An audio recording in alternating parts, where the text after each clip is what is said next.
ประธานสภาแห่งชาติได้ต้อนรับการเข้าเยี่ยมคำนับของรองประธานสภาสูงสภาสหพันธ์แห่งสหพันธ์รัสเซียประธานคณะมิตรภาพรัฐสภารัสเซียลาวพร้อมด้วยคณะในโอกาสที่เยี่ยมยามและเข้าร่วมพิธีเฉลิมฉลองวันสถาปนาสาธารณรัฐประชาธิปไตยประชาชนลาวครบรอบ50 ปี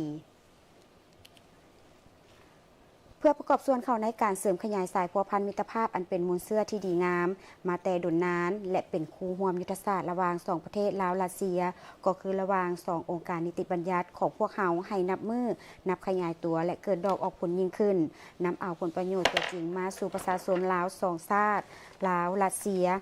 ปริญญาเอกไซสมพรพรหมวิหารได้แสดงความยินดีต้อนรับและตีราคาสูงต่อสายพัวพันมิตรภาพและการร่วมมืออันเป็นมูลเสื้อที่ดีงามมาแต่ดนนานและเป็นคู่ร่วมยุทธศาสตร์ระหว่างสองประเทศลาวรัสเซียที่สืบต่อขยายตัวขึ้นอย่างต่อเนื่องนับมือเข้าสู่ล่วงลึกและเป็นรูปธรรมหลายขึ้น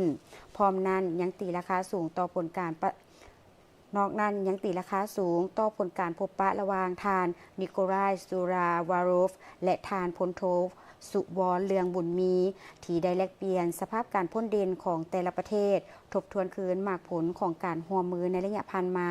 และวางทิศทางแผนการเพื่อยกระดับสายพัวพันร่วมมือของสององค์การนิติบัญญัติของพวกเขาให้นับมือเข้าสู่ล่วงลึกและเกิดดอกออกผลตัวจริงในอนาคตพร้อมนั้นทานยังได้เสนอให้พิจารณา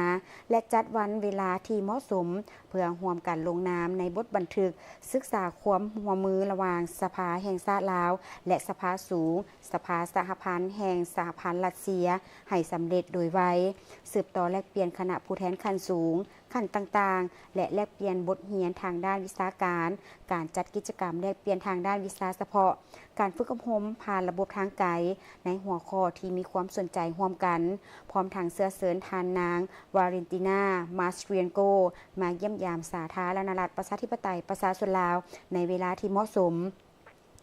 ในโอกาสนี้ทานนิโคลายซูราวารอฟก็แสดงความขอบใจต่อการต้อนรับที่อบอุ่นจากการนำพรรครัฐสาธารณรัฐประชาธิปไตยประชาชนลาวและได้